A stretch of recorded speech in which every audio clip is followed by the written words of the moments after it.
Welcome to 6 TV. నా పేరు శాలిని. ముందుగా బులెటిన్ లో హెడ్లైన్స్.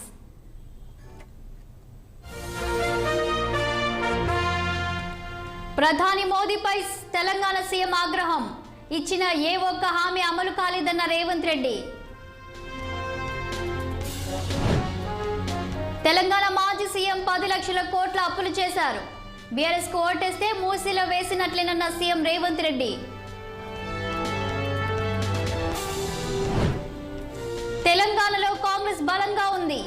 అన్ని స్థానాల్లో విజయం దిశగా పనిచేయాలని దీపాదాస్ సూచన.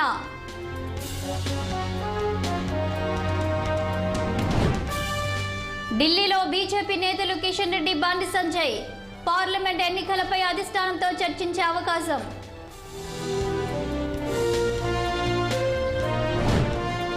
బీహార్ సీఎంపై రాహుల్ హాట్ కామెంట్స్. నితీష్ ఒక పిరికివాడని విమర్శలు చేసిన కాంగ్రెస్ అగ్రనేత.